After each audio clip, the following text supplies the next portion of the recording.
dejaron a Él para seguir a Jesús. Y así que nosotros podamos ser eficaces para apuntar otros a Jesús, para que le sigan a Él. Y es lo que miramos esta tarde. Es casi como una introducción a todo el ministerio de Jesucristo por ver su primer mensaje que predicó en Nazaret. Nunca he estado en Nazaret, creo que los hermanos Brito estaban allí, porque llegué un día tarde por tempestad de nieve, ¿verdad? Así que perdí mucho del viaje a Nazaret. Pero allí está entre Cesarea y el mar Mediterráneo y no tan lejos del mar de Galilea, unos 20 millas por allí, ¿verdad? Tiene unas colinas por allí en esa sección, porque hasta iban a tirar Jesús por un precipicio por allí.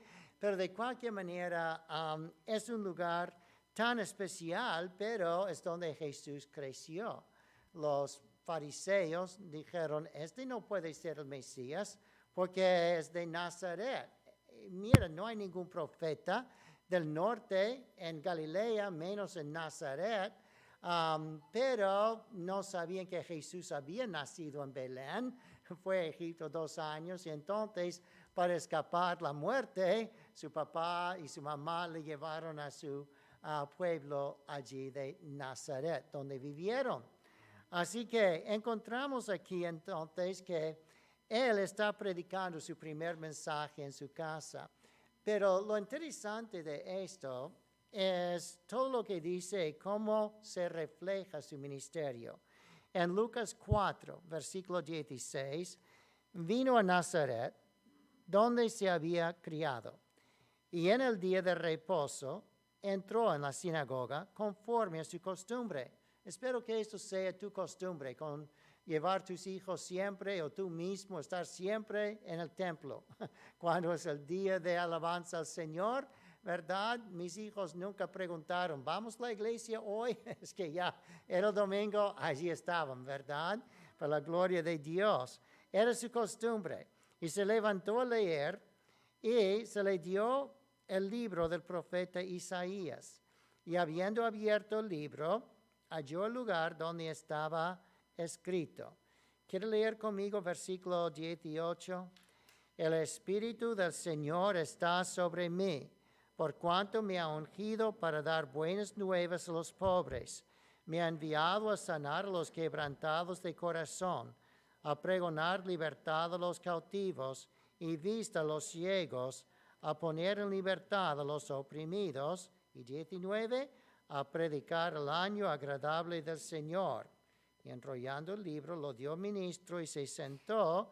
Los ojos todos estaban fijos en él y comenzó a decirles, hoy se ha cumplido esta escritura delante de vosotros. Dije el domingo, toda la escritura apunta a Cristo.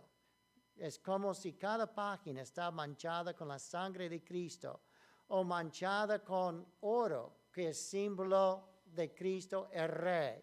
Toda la Biblia, su tema central es Cristo el Rey. Desde Génesis 1, donde ha creado todo, y dice, voy a poner a los hombres, a hacerles para gobernar en mi imagen, como mis representantes en la tierra, a gobernar. Y termina la Biblia con Cristo llegando otra vez para reinar. Y así que toda la Biblia, cuando le crucifican, dice, este es el rey de los judíos. Así que le crucificaron por eso. Así que encontramos aquí que Cristo vino para ser rey, pero los hombres dijeron, no queremos que este reine sobre nosotros. Y por esa razón, Cristo tenía que primero morir por los que no querían dejarle ser rey sobre sus vidas. Y así cada página habla de que él quería reinar, pero tenía que morir primero y ser el redentor para nosotros, el Salvador, para prepararnos para reinar y seguirle eternamente. Pero así que es Cristo Redentor y Cristo Rey, el tema de la Biblia. El Rey Redentor es el tema de la Biblia.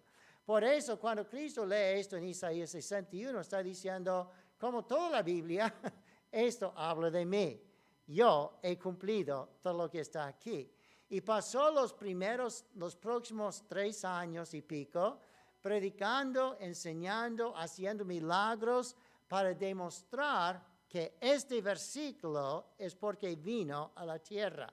He venido para buscar y salvar lo que se había perdido, y para buscar y salvar tenía que convencerles de que Él era Dios, ¿verdad? Es que si quieres saber si Dios es real, piensa en Jesucristo y su amor por nosotros. Él resucitó de entre los muertos, una gran prueba de su deidad, si uno puede resucitarse de entre los muertos. Una de las más grandes pruebas que la resurrección, ¿verdad? También el cumplimiento de todas las profecías al pie de la letra. Es imposible que haya millares de profecías en la Biblia y cada uno se cumple al pie de la letra. Si Dios no lo hizo, no puede hacerlo. Demasiada coincidencia, ¿verdad? Para creer en el orden de todas las cosas del universo, dice en Romanos 1, 19, 20, se ve que hay un Dios que existe porque puede ver las cosas visibles, la creación en tanto orden que solo un artista podría hacer eso, un artista inefable, un artista inexplicable, un artista todopoderoso. Así que tenemos diferentes pruebas de la deidad, de que Dios existe, de que Jesús es Dios, que la palabra es palabra de Dios. Muchos, tú no tienes, como dije la semana pasada de Juan el Bautista, cuando tenía sus dudas, y dijo, de verdad es el Mesías, vale la pena morir por él. Y entonces sus discípulos fueron para mirar a Jesús y solo miraron lo que hizo, escucharon lo que dijo. Y volvieron y Jesús dijo, dile a Juan Bautista lo que ha visto. Uno tiene que ser ciego para no creer que hay un Dios y que Jesús es Dios y la Biblia es la palabra de Dios. Como dijimos la semana pasada, todas las pruebas que nos hace falta están a la vista, pero muchos no quieren ver y por eso no miran, ¿verdad?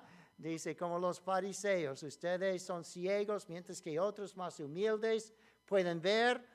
Y ellos dijeron, no somos ciegos. Dijo, ustedes son ciegos, ¿verdad? Porque no quieren ver.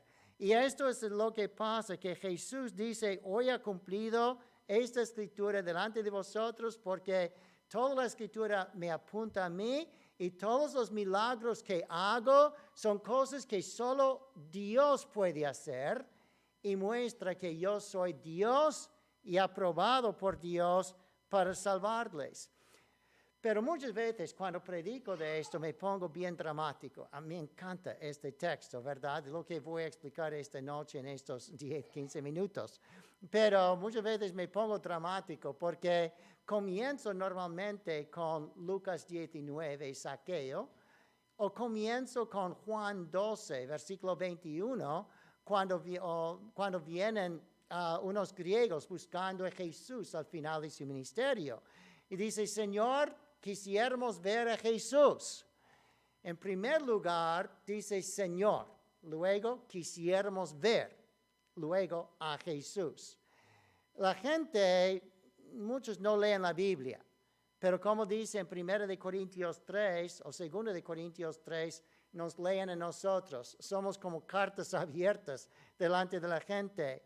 Y cuando esos griegos querían saber algo de Jesús, primero fueron los discípulos de Jesús. Parece que habían visto un cambio en su vida de esos discípulos y dijo, ¿cómo le pasó eso? Y entonces, a lo mejor habían escuchado del cumplimiento de este sermón en Lucas 4, milagros relacionados con este sermón, y después de haber oído, a ellos ni habían visto, pero haber oído de tantos milagros que cumplieron este mensaje, cualquier persona sincera, como dije el miércoles pasado, cualquier persona sincera va a creer en Jesucristo. Tiene que ser ciego para no creer en Él después de tantas pruebas. Y así que, porque los griegos primero venían por el cambio de Felipe. Probablemente Felipe es un nombre griego. El rey Felipe es de Macedonia, nombrado por el primer rey de Macedonia, de Grecia, podemos decir, ¿verdad? No sé si Felipe tenía algo en su cara, o aspecto, o carácter, que parecía griego. Y así que fue a ellos. Yo sé que mi hijo, el pastor Esteban, muchos jóvenes van a él porque él es más joven, ¿verdad? A lo mejor él sabe más que yo, a lo mejor sabe las mismas cosas que yo, pero ellos tienen más confianza en él que en su servidor porque es de su edad. Y así es que hay otros que usted es mexicano, usted es peruano, usted es salvadoreño, y viene alguien de visita y muchas veces no me quieren hablar conmigo, pero quieren hablar. Si son de Perú, otro peruano. Si son de El Salvador, otro salvadoreño. Si son de México, un mexicano. Y sabe que usted es de allí y muchas veces te buscan a ti. Pero en Juan 12 encontramos que Felipe era incluso la persona a quien él encontró el niño que tenía unos peces y panes para repartir con 5,000. Y entonces, pero él dijo a los otros, ¿qué vamos a hacer con esos pocos panes? Y entonces venían los griegos y dijo, ¿qué vamos a hacer con esos griegos? Y en los dos casos fue a Andrés. Incluso mi hijo Natán Andrés está nombrado por Andrés, a quien fue, porque Andrés era un ganador de almas y muy simpático parece, uno de los discípulos más cerca de Jesús y quería que mi hijo siguiera su ejemplo. Pero además Andrés viene de la idea de hombre, ¿verdad? Así que quiero un hijo hombre, ¿verdad?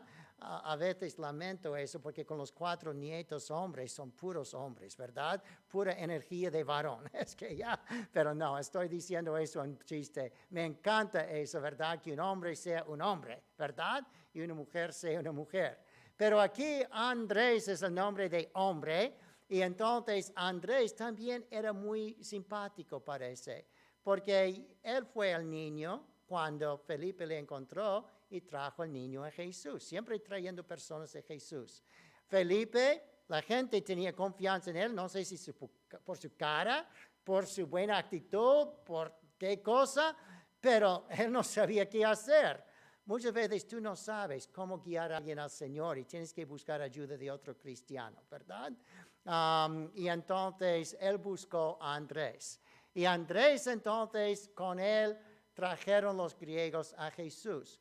Pero esa es la pregunta. Saqueo en el árbol, o es en Lucas 19, o estos en Juan 12. ¿Por qué buscaron a Jesús? ¿Por qué? No sabemos.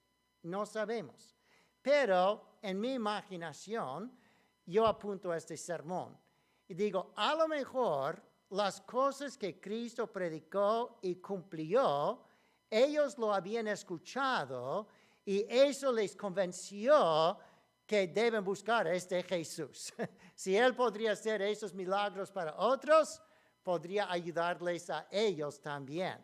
Y esto es lo que encontramos. Unos griegos buscan a Jesús y siempre van un hombre. La gente irá a usted antes de buscar a Dios directamente. Muchas veces, o antes de buscar un pastor, la gente irá a usted.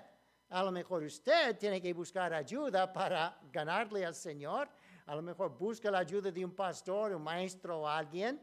Pero de cualquier manera, el propósito es llevarlos a Jesús, porque dice, quisiéramos ver a Jesús.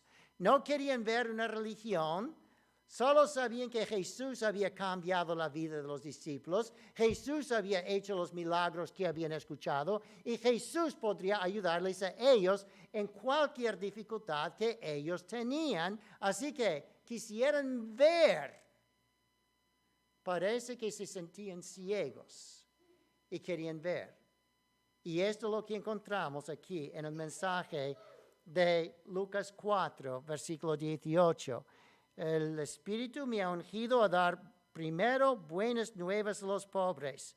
Segundo, sanar lo quebrantado de corazón. Tercero, pregonar libertad a los cautivos. Cuarto, dar vista a los ciegos. Quisiéramos ver. Hemos visto que Él da vida a los ciegos y nosotros a lo mejor no somos ciegos físicamente, pero no sabemos cómo vivir la vida feliz, no sabemos cómo andar por esta vida bien, no sabemos qué va a pasar después de esta vida y quisiéramos ver cómo andar feliz en esta vida y tener vida eterna. Quisiéramos ver cómo tener remedio de nuestras dificultades. ¿Qué son las dificultades que Cristo había sanado o en que Cristo había ayudado en este mensaje? El sermón es poderoso porque muestra el poder del Señor. Lucas 8, 43. ¿Qué dice en Lucas 8, 43? Como digo, es un poco de bosquejo en 10 minutos más de todo el ministerio de Jesucristo que demuestra la verdad de este mensaje de Jesús. Lucas 8, 43, allí dice,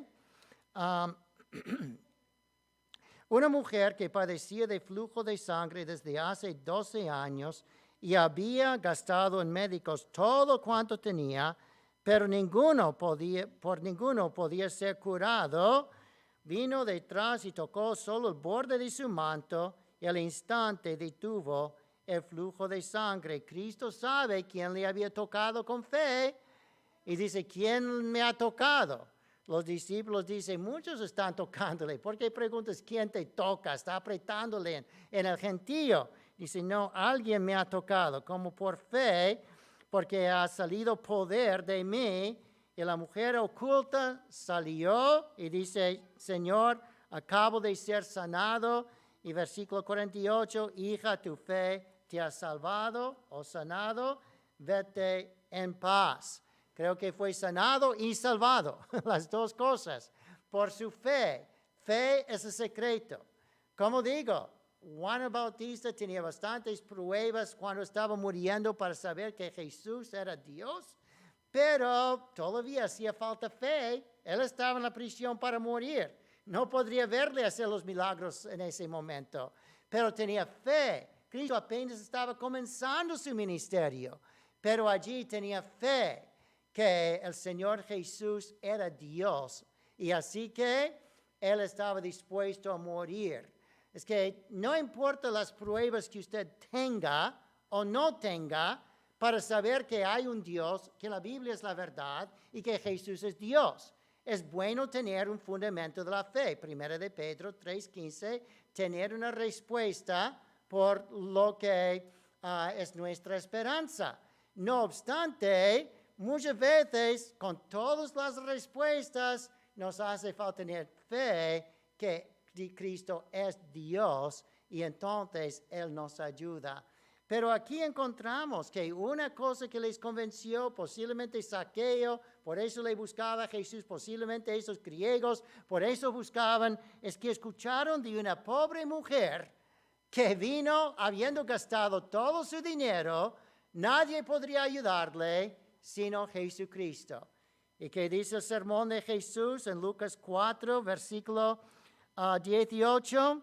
Dice, me ha enviado a sanar. Primero, versículo 18, me ha ungido a dar buenas nuevas a los pobres. El Evangelio, buenas nuevas a los pobres. El primer milagro que miramos esta noche es una prueba que su predicación es poderosa porque cumplió lo que dijo, porque muchos tienen pobreza más que dinero, ¿verdad? Pobreza de espíritu, pobreza de bendiciones, pobreza de muchos sentidos, de salud. Pero ella tenía pobreza de salud y pobreza de dinero porque había gastado todo en médicos. Parece que los médicos allí cobraron tanto como los médicos en California, ¿verdad? Tú vas y ya te dejan en bancarrota y todavía no te ayudan. Y eso es lo que pasa aquí. Pero el hecho es que ella fue sanado y ellos, los griegos, como Zaqueo, con mucho dinero, a lo mejor pensaron, somos pobres de verdad en espíritu. Y el Señor a ver si puede darnos las riquezas de gozo, de paz, de salvación, de bienestar. Y así que habiendo huido, que él cumplió lo que predicó, entonces creyeron. Pero no era solo eso lo que predicó. ¿Qué es la segunda cosa que predicó en versículo 18 allí de Lucas 4? Me ha enviado a sanar los quebrantados de corazón. También en Lucas 8, ahora. Lucas 8. Cristo realmente en Lucas 8 estaba en camino para ayudar a Jairo, otro señor, pero se paró para ayudar a esta mujer. Creo que era para dar fe a Jairo, porque Jairo iba a tener una sorpresa que no le gustaba. Iba a decir a la gente, su hija está muerta. Y para que creyera en Jesús, Jesús paró en el camino para sanar una mujer con flujo de sangre que se había desesperado de todo, para que Jairo no se desesperaba de todo. Aquí encontramos entonces en Lucas 8, 52, que dice, lloraban todos, hacían lamentación por esta muchacha. ¿Por qué? 49. Cuando Cristo va para ayudar a Jairo, se para ayudar a la mujer, pero sigue, y viene la gente, versículo 48, 49, dice, tu hija ha muerto. No molestes más al maestro. Oyéndolo Jesús le respondió, mira, acabas de ver un milagro, ya debes estar convencido que yo puedo hacer grandes cosas. No temas, crees solamente, otra vez, el secreto en toda la Biblia es fe, creer, tener fe solamente. Si no tienes fe, no te va a pasar nada en la vida. Nunca vas a tener gozo, nunca vas a tener satisfacción. Necesitas tener fe. Y así será salva. Entrando en la casa, no dejó estar a nadie con él, sino los que tenían fe. Pedro, Jacobo, Juan, el padre y la madre, todos lloraban afuera. Y él dijo, no lloréis, no está muerta, sino que duerme. Y se burlaban de él. Los que no tienen fe se burlan del Señor. Segunda de Pedro, recuerda, capítulo 1, 2, 3, dice, vendrán muchos burladores que dirán, hay una creación en 7 días, eso no puede ser. Había un diluvio que destruyó toda la tierra hace unos 4 o 5 mil años, eso no puede ser. El hecho es que se burlan porque no tienen fe. Y los que se burlan pierden la bendición. No están allí para ver el gran milagro. Sinceramente no sabemos si Cristo cuando dijo duerme, si habla como en el caso de Lázaro, estaba muerta de verdad, o si estaba en una coma y dormida. No sabemos. Lo mismo, Cristo hace un milagro que es resucitarla de los muertos o es resucitarla de una coma que era como muerte para ellos. Y así que, tomándole de la mano, dijo, muchacha, levántate. Se levantó y mandó que le diese de comer. Parece que es un varón, quería comer. No, hasta las muchachas quieren comer, ¿verdad? Pero aquí encuentra que hay que darle lo normal después del milagro, darle de comer, pero lo importante es que Cristo pudo sanar el quebrantado de corazón. Aquí tiene Jairo, aquí tienes la mamá, aquí tiene toda la gente desanimándoles, llorando. Y así quebrantados de corazón. Y viene Cristo y no hay ningún quebrantado de corazón porque resucita, levanta la muchacha. Y así es que todos enfrentamos muerte de alguien, un ser querido, y el único que puede de verdad sanar nuestro corazón quebrantado es Jesucristo. Es el único que puede, como ya acabamos de ver, dar buenas nuevas a los pobres. Yo no puedo ayudar a todos los pobres en el mundo, pero uno puede confiar en el Señor y Él les da riquezas de gloria. Segundo, es Él que puede sanar quebrantados de corazón. Si yo voy a una persona cuyo esposo, esposa, hijo acaba de morir, yo no voy a consolarles mucho. Voy a decir, no se preocupe, y ellos van a llorar más, burlarse de mí. No les doy consuelo. Pero si Jesús dice, no, no llores más, si ellos tienen fe que esta es la resurrección y la vida, no van a llorar más. Van a ver al Señor resucitarle de los muertos y entonces su corazón quebrantado se sanará.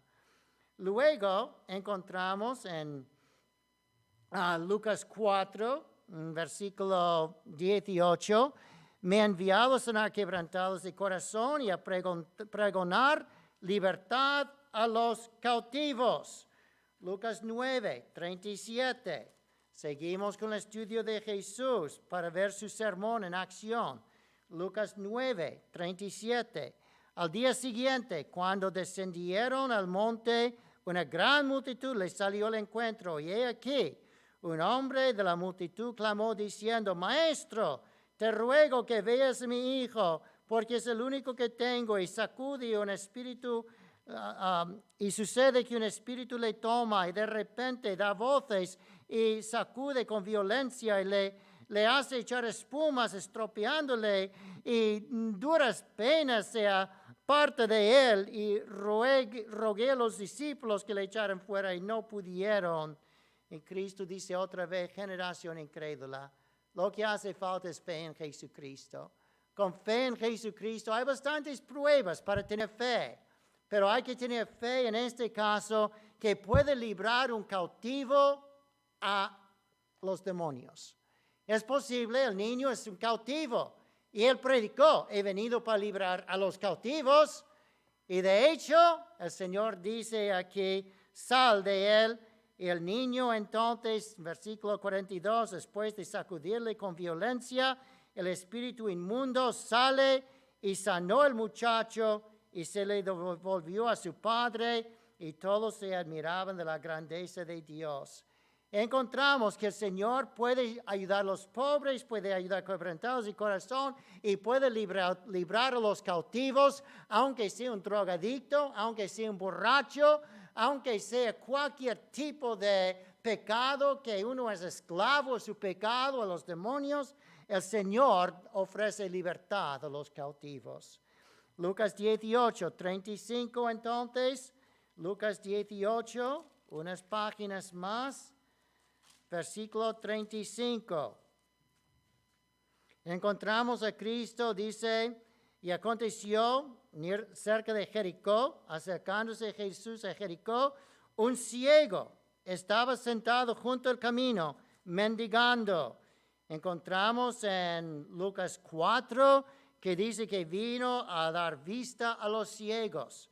Puede ayudar a este pobre ciego. Probablemente hay 2 o 3 ciegos aquí, ¿verdad? Pero se enfoca en uno en particular en este caso. Y le dijeron que pasaba Jesús Nazareno. Entonces dio voces, Jesús, hijo de David, ten misericordia de mí. Como la oración del publicano en el templo, cuando el fariseo, yo soy tan bueno, no como este publicano, y el publicano, yo soy el malo, Señor, ten misericordia de mí. Eso le recuerda de la sangre de Jesús. ¿Cómo? Porque la silla de misericordia estaba en el arca del pacto de Moisés. Y esta silla de misericordia, el propiciatorio se llama, allí se derramaba sangre. Y cuando se derramaba sangre del sumo sacerdote, el sumo sacerdote salió y Dios descendió con la nube de su gloria, nube de Shekinah se dice, y entonces encuentra que la gente puede tener comunión con Dios por la silla de misericordia. Él no entendió todo esto, seguro, pero cuando dice, ten misericordia, está apelando la ayuda de un Dios de misericordia, que si hace falta derramar sangre para salvarle, derramará sangre para salvarle. Y así lo hizo. Derramó sangre de su Hijo en el propiciatorio, hizo una propiciación con Dios en el cielo. 1 de Juan 2, 1 y 2. Aquí encontramos entonces que el Señor dice, no solo he venido para pregonar libertad a los ciegos y libertad a los cautivos, pero otras cosas he hecho, pero todo a base de misericordia del Señor. Lucas 17:11. El Señor sana a ese ciego. Y así encontramos que el Señor puede. Si eres ciego y no sabes cómo andar, cómo vivir tu vida felizmente, cómo ir al cielo, cómo manejar tu familia, la palabra es lámpara a tus pies, lumbrera a tu camino, pero es el Señor que abre nuestros ojos a la palabra de Dios y nos hace quitar la ceguera. Sublime gracia del Señor. Un día fui ciego, ahora veo, porque Jesús lo hizo para mí. Aquí encontramos en Lucas 17:11 entonces que yendo Jesús a Jerusalén pasaba entre Samaria y Galilea, y al entrar a la aldea salieron 10 hombres leprosos y se pararon de lejos y alzaron su voz. Todos tenían sus mascarillas, ¿verdad? Lejos de mí, por favor, ¿verdad? Y entonces levantaron su voz con sus mascarillas por allí. Parece que estaban en California. Y entonces dijeron, Jesús Nazareno, la misma palabra, ten misericordia. Hay que apelar no a mis méritos, sino a su misericordia.